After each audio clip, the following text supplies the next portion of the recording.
I am Shruti. I am रिया। ये आर्यन अपने आप को रिया क्यों बता रहा है? ओह नो, गलती से मैंने आर्यन की जगह रिया क्यों बोल दिया? क्या श्रुति ये जानने में कामयाब हो पाएगी कि जिसे रोहित आर्यन समझ रहा है वो दरअसल अनिका की बेटी रिया है?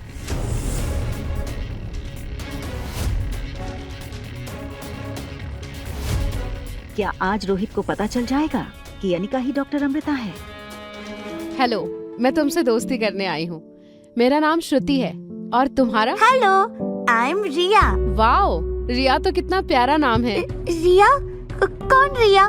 मेरा नाम तो आर्यन है। रिया ये जान गई थी कि उसने अपना खुद का नाम लेकर एक बहुत बड़ी मुसीबत को न्योता दे दिया था, लेकिन डॉक्टर श्रुति के हाव भाव ने उसे ये यकीन दिला दिया कि वो उसे महज एक गलती मान रही थी। तो वही डॉक्टर श्रुति ने जैसे ही अपना सेशन कंप्लीट किया, उसने फौरन रोहित को फोन लगाया। मिस्टर मारवा, मुझे आपके बेटे के बारे में कुछ ऐसा पता चला है जिसे जानना आपके लिए बहुत जरूरी है। आर्यन ठीक तो है ना? देखिए मिस्टर मारवा, वैसे तो आर्यन बहुत ही समझदार और इंटेलिजेंट लड़का है, लेकिन क्या डॉक्टर श्रुति? आर्यन मिस्टेकन आइडेंटिटी का शिकार है।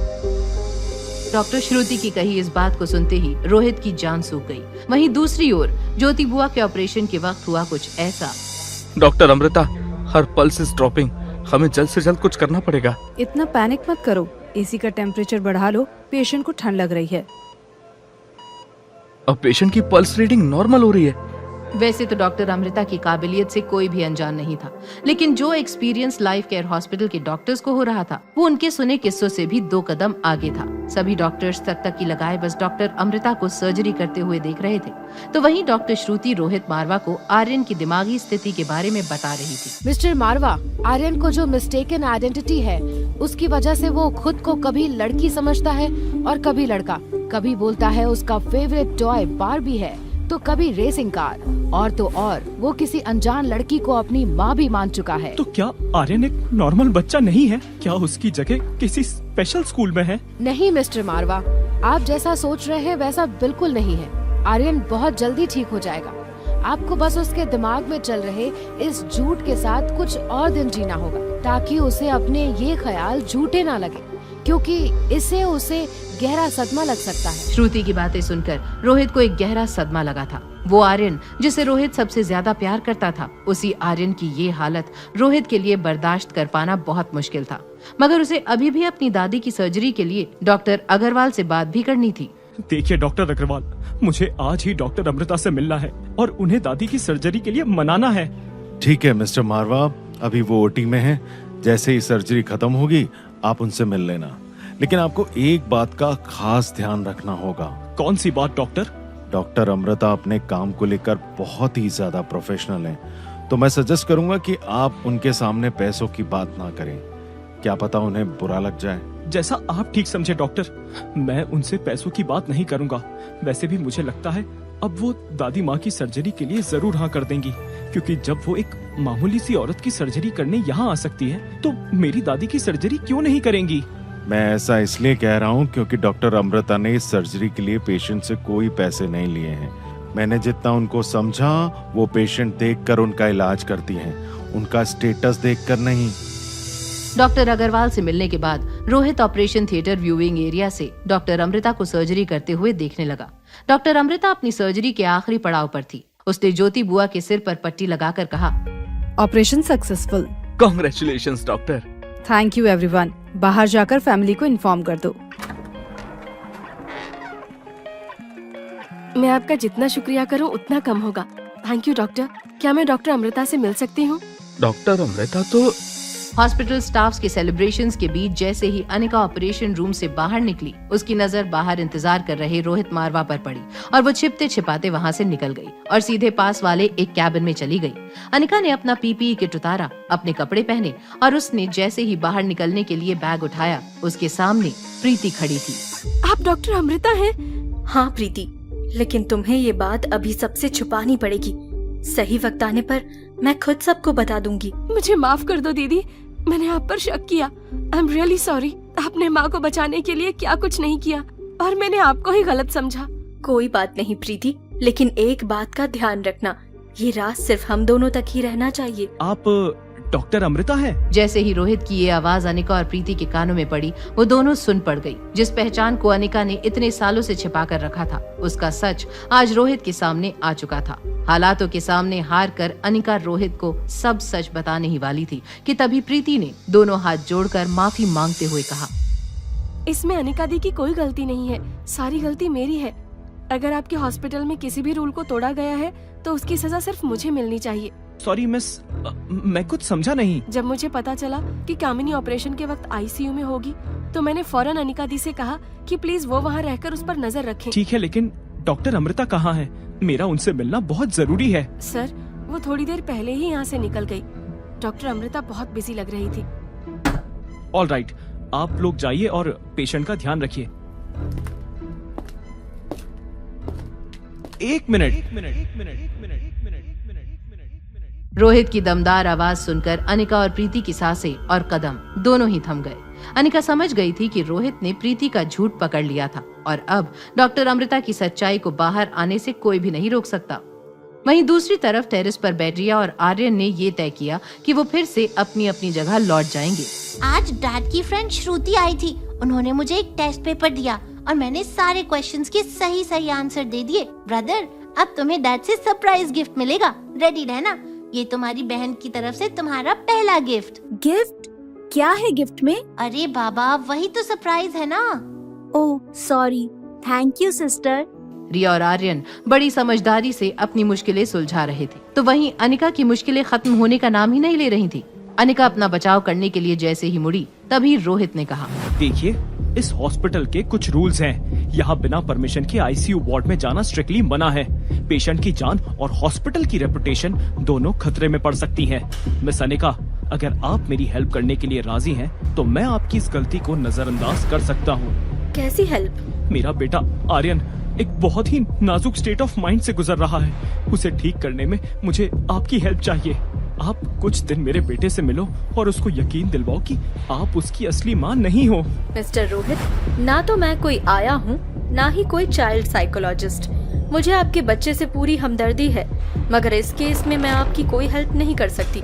और हाँ, अगर मैनेजमेंट मेरे खिलाफ लीगल एक्शन लेती भी है तो I will handle it.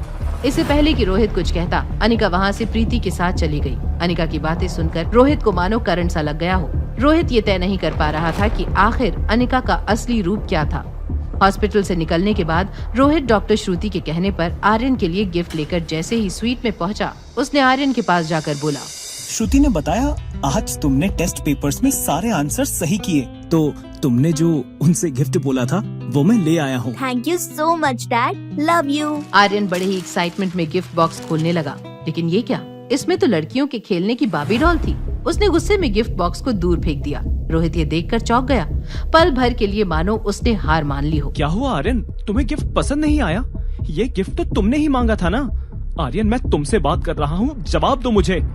Rohit भैया प्लीज शांत हो जाओ, आर्यन छोटा बच्चा है अभी। सनी, तुम बीच में मत बोलो, इसे तुमने ही बिगाड़ा है।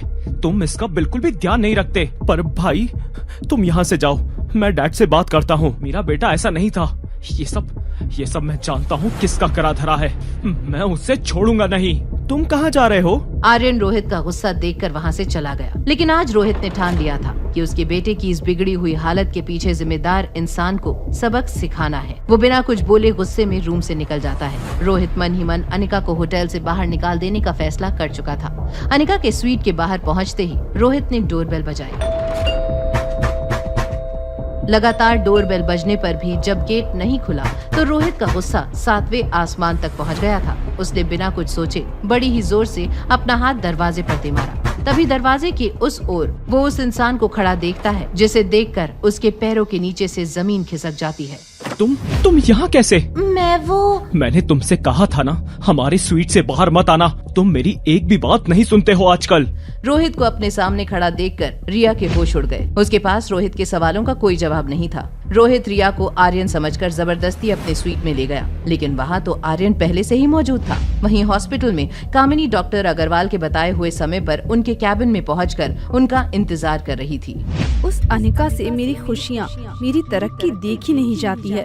हर बार उसकी वजह से मेरी लाइफ में प्रॉब्लम्स आ जाती हैं। कामिनी, तुम्हें आइडिया भी है तुमने क्या किया है?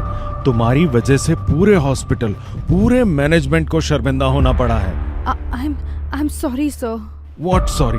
तुम्हें पता है जो तुमने किया है उसकी क्या सजा हो सकती है? डॉक्टर अग्रवाल की बातें सुनकर भी कामिनी को अपने किए पर जरा भी पछतावा नहीं हो रहा था। उसके मन में अभी भी यही चल रहा था कि वो अनिका से अपनी बेइज्जती का बदला कैसे ले। वहीं दूसरी ओर रिया जैसे ही रोहित के स्वीट में गई, वहां आर्यन को ना देखकर उसने चैन की सांस ली। वहीं रोहित आर्यन में आ रहे इन बदलावों से बेहद परेशान था। मैं जानता हूँ बेटा कि तुम्हें अपनी मॉम की कमी महसूस होती है। मैंने बहुत कोशिश की उस कमी को पूरा करने की, पर शायद मैं हार गया। अगर तुम्हें सामने वाली आंटी से बातें करना अच्छा लगता है तो मैं उनसे यहाँ रोज आने के लिए बोल दूंगा।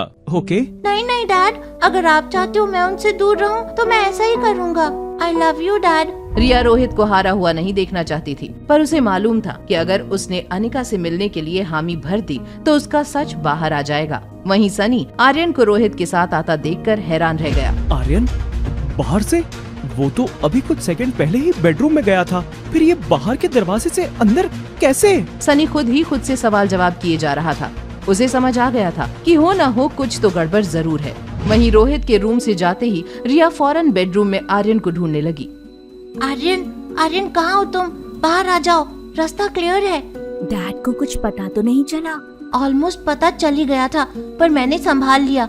आगे से हम लोगों को और भी केयरफुल रहना पड़ेगा, नहीं तो सारा प्लान खराब हो जाएगा। वो कैसे? फिर हमारा हैप्पी फैमिली का सपना पूरा नहीं हो पाएगा। इसलिए जब तक मॉम डैड एक दूसरे से प्यार नहीं करते तब तक हमारा सीक्रेट बाहर नहीं आना चाहिए। समझ गया। क्या मैं तुमसे एक रिक्वेस्ट कर सकता हूँ? हाँ बोलो। क्या मैं एक और दिन मॉम के पास रह सकता हूँ प्लीज? ओके, लेकिन हमें वेट करना होगा। जैसे ही डैड और सनी चाचू सो जाए फिर तुम चले जाना।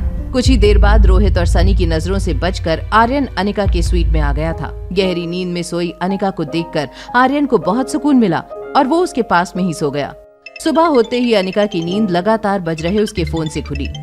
प्रीति की 17 मिस्ड कॉल। सब ठीक तो है ना? कहीं ज्योति बुआ को? नहीं, मुझे अभी प्रीति से बात करनी होगी। हेलो अनिका दीदी, मम्मी को होश आ गया है, वो आपसे मिलना चाहती हैं। बुआ को होश आ गया? अरे वाह, ये तो बहुत अच्छी खबर है। हाँ दीदी, आप जल्दी से यहाँ आ जाओ और अकेले नहीं, रिया को भी साथ लेकर आना। मम्मी उससे मिलना चाहती है। ठीक है प्रीति, मैं अभी रिया को लेकर वहाँ आती हूँ। ज्योति बुआ से मिलने जाने की खुशी में अनिका जल्दी जल्दी सब काम करने लगी। वहीं सुबह सुबह अनिका का मुस्कुराता हुआ चेहरा देखकर आर्यन भी बहुत खुश हो गया। चलो माय लिटिल प्रिंसेस, आज हमें तुम्हारी बुआ नानी से मिलने जाना है। वो तुम्हें देखना चाहती है। जल्दी से रेडी हो जाओ। ओके मम्मा। मैंने तुम्हारी प्रिंसेस वाली फ्रॉक निकाल दी है, आज तुम्हें वही पहनना है। उस पिंक फ्रॉक में तुम बिल्कुल किसी परी जैसी लगोगी। पिंक फ्रॉक पहनने की बात सुनकर आर्यन बेचारा घबरा गया। वो अनिका से बहुत प्यार करता था, उसकी हर बात मानने की कोशिश भी करता था, पर पिंक फ्रॉक? मॉम, मैं अपनी जीन्स टी शर्ट ही पहन लूं प्लीज? नो स्वीटहार्ट, आज तुम्हें पिंक फ्रॉक ही पहननी है, बस फाइनल। मॉम प्लीज, मुझे वो अच्छी नहीं लगती। मैं तुम्हारी हर बात मानती हूँ ना, क्या तुम मेरी एक रिक्वेस्ट भी नहीं मान सकती? आर्यन के पास अनिका के इस इमोशनल ब्लैकमेल का कोई जवाब नहीं था। वो पिंक फ्रॉक लेकर बाथरूम में तैयार होने के लिए चला गया, पर जब उसने काफी देर तक बाथरूम का दरवाजा नहीं खोला तो अनिका परेशान हो गई। कुछ देर और इंतजार करने के बाद अनिका ने बाथरूम का दरवाजा खटखटाया। रिया बेटा, क्या हुआ?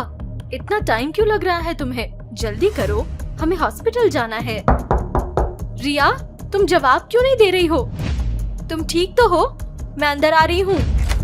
अनिका की बात सुनकर आर्यन बुरी तरह से डर गया। तभी अनिका ने बाथरूम का दरवाजा तेजी से खोला और अंदर चली गई। अंदर पहुंचते ही आर्यन को देखकर अनिका हैरान हो गई थी। वहीं दूसरी ओर डॉक्टर अग्रवाल ने कामिनी से कुछ ऐसा कहा जिसे सुनकर कामिनी के होश उड़ गए। कामिनी, तुमने जो किया है उसके लिए मैं तुम्हें अभी के अभी रेस्टिकेट कर सकता हूँ, तुम्हारा लाइसेंस कैंसिल कर सकता हूँ, फिर तुम जिंदगी में कभी मेडिकल प्रैक्टिस नहीं कर पाओगी।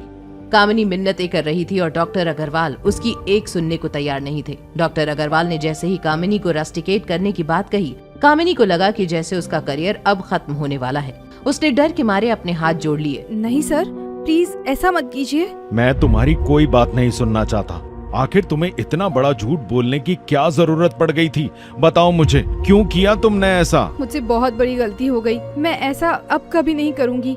प्लीज मुझे हॉस्पिटल से मत निकालिए। अब कामिनी के सारे रास्ते बंद हो चुके थे। वो डॉक्टर अग्रवाल से अपने करियर को बचाने की मिन्नतें कर रही थी और डॉक्टर अग्रवाल उसकी हर मिन्नत को नजरअंदाज कर रहे थे। उधर हॉस्पिटल वार्ड में अनिका जैसे ही ज्योति बुआ के सामने आई, उसे देखते ही ज्योति बुआ को अपनी आंखों पर यकीन नहीं आया। उन्होंने हैरानी के साथ अनिका से कहा, रोहिणी भाभी, आप यहाँ? माँ, ये रोहिणी मामी नहीं है, ये तो अनिका दीदी है, रोहिणी मामी की बेटी। अनिका? मुझे तो एक पल के लिए ऐसा लगा जैसे मेरी रोहिणी भाभी खड़ी हो। अनिका, आ मेरे पास आ। ज्योति बुआ ने अनिका को अपने गले से लगा लिया। अपनेपन का ये एहसास महसूस करके अनिका को लगा जैसे आज उसकी सारी मेहनत सफल हो गई थी। वहीं डॉक्टर अग्रवाल के कैबिन में अपनी गलती के लिए माफी की गुहार लगाती कामिनी को मिला दूसरा मौका।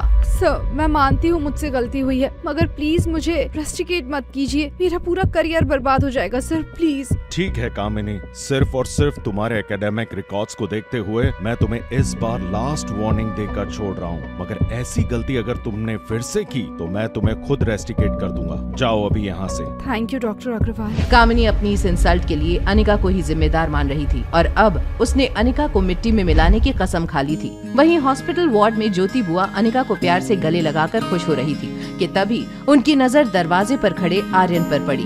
कितनी प्यारी है तेरी बेटी अनिका, बिल्कुल एक गुड़िया जैसी। चलो रिया, जल्दी आओ बुआ नानी के पास। ये तो बिल्कुल नन्ही परी लग रही है, लगता है परियों के देश से आई है, इसको किसी की नजर ना लगे।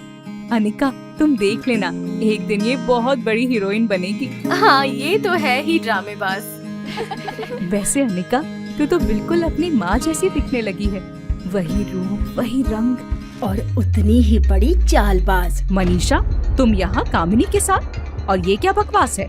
माफ कीजिएगा दीदी, बकवास मैं नहीं, बकवास आप कर रही हैं। आपसे ये उम्मीद नहीं थी। जिस लड़की ने हमारे खानदान को कहीं का नहीं छोड़ा, आप उसी की तारीफ के पुल बांध रही हो। क्या आपको नहीं पता कि इसकी वजह से हमारे ऊपर कितनी मुसीबतें आई थी? बुआ, आप कैसे भूल सकती हो कि अनिका ने हमारे खानदान पर कितनी बड़ी कालिख पोती थी, और देखो कैसे बेशर्मों की तरह अपनी नाजायज औलाद के साथ यहाँ आ गई है। इसे धक्के मार कर निकालना चाहिए यहाँ से, और आप हैं कि इसे गले से लगाए बैठी हैं। अब इन बातों का क्या मतलब है कामिनी? जो बीत गया उसे भूल जाना ही बेहतर है। देखो इस प्यारी सी बच्ची को, उसे कितना बुरा लगेगा। आर्यन को देखते ही मनीषा उसकी तरफ चलने लगी। मनीषा को अपनी तरफ आते देख आर्यन एक पल के लिए घबरा गया। मनीषा अपनी बड़ी बड़ी आंखों से आर्यन को टकटकी लगाए घूरे जा रही थी। फिर अचानक मनीषा ने अनिका की तरफ देखा और कहा, अच्छा अनिका, तो ये है तुम्हारी बेटी, काफी बड़ी हो गई है। तुम्हारा एक बेटा भी है ना? वो भी तो इतना ही बड़ा हो गया होगा। आप कहना क्या चाहती हैं? कहना तो बहुत कुछ है, पर क्या तुम सुनने के लिए तैयार हो? तुम अपने बेटे को ढूंढ रही हो ना, लेकिन गलत जगह पर हाथ मार रही हो। कई बार सच सामने ही होता है, लेकिन दिखाई नहीं देता। आप कहना क्या चाहती हैं? साफ साफ बताइए। इतनी भी क्या जल्दी है? मेरे बच्चे ने क्या बिगाड़ा है आपका? क्यों उसे अपनी माँ से दूर कर रहे हो? आपको जो सजा देनी है मुझे दीजिए। तुझे तो सजा मिलेगी ही। तूने मेरी बेटी की जिंदगी बर्बाद कर दी है। तुझे तड़पता हुआ देखकर मेरे मन को सुकून मिलता है। आप भी तो एक माँ है। एक माँ को ऐसे तड़पाकर क्या मिलेगा आपको? सुकून मिलेगा। तू बस ऐसे ही लाचार और बेबस अपने बेटे को ढूंढती रह। मेरे लिए तो इतना ही काफी है। नहीं नहीं, प्लीज मुझे माफ कर दीजिए। आप जो भी बोलेंगी मैं वो करूँगी। बस मुझे मेरे बेटे से मिलवा दीजिए। तो ठीक है, ये रहे तेरे माँ की कंपनी के पेपर्स। क्या साइन कर सकती है इस पे? बोल, क्या इतना कर सकती है अपने बेटे के लिए? मनीषा को तलाश थी ऐसे ही किसी एक मौके की कि उसने पासा फेंक दिया। अपने बेटे की एक झलक पाने को मजबूर अनिका के पास कोई दूसरा रास्ता नहीं था। उसने मनीषा के हाथ से पेपर्स लिए और बिना कुछ सोचे साइन करने लगी। इन सब बातों से अनजान होटल पैराडाइज में रिया अपनी बाबी डॉल के साथ खेल रही थी और रोहित को बार बार परेशान कर रही थी। डैड, ये कैसी लग रही है? गुड। और ये वाली? गुड। डैड, मैं आपको कब से अपनी बाबी के कॉस्ट्यूम्स दिखा रहा हूँ और आप देख ही नहीं रहे हो और बस गुड गुड किए जा रहे हो। बेटा, एक बहुत जरूरी काम है। पहले मैं अपना काम कंप्लीट कर लेता हूँ और फिर हम साथ में खेलेंगे। I promise. ओके डैड, आप काम कर लो। मैं अपनी डॉल के साथ अपने रूम में खेलूंगी। उप्स, खेलूंगा। रोहित को आर्यन की ये बातें अब और भी दुखी करने लगी। वहीं दूसरी ओर हॉस्पिटल में अनिका ने स्टैम्प पेपर्स पर सिग्नेचर कर दिए थे कि तभी आर्यन ने किया कुछ ऐसा जिसे देखते ही सबकी आंखें फटी की फटी रह गई। शैतान, ये क्या किया तूने? ऐसा क्या किया आर्यन ने जिससे भड़क उठी मनीषा, जिस बेटे को पाने के लिए अनिका ने ठुकराया अपना सब कुछ। क्या उस बेटे का राज जान पाएगी अनिका? क्या वो जान पाएगी कि रिया के भेस में उसका बेटा आर्यन उसी के पास है? और क्या आर्यन के रूप में रिया की हरकतों से परेशान रोहित खो बैठेगा अपना आपा? जानने के लिए देखिए अगला एपिसोड सिर्फ पॉकेट FM के YouTube चैनल पर। और एक लड़की को देखा तो के सारे एपिसोड्स को सुनने के लिए डिस्क्रिप्शन में दी गई लिंक पर क्लिक कीजिए। Pocket FM app.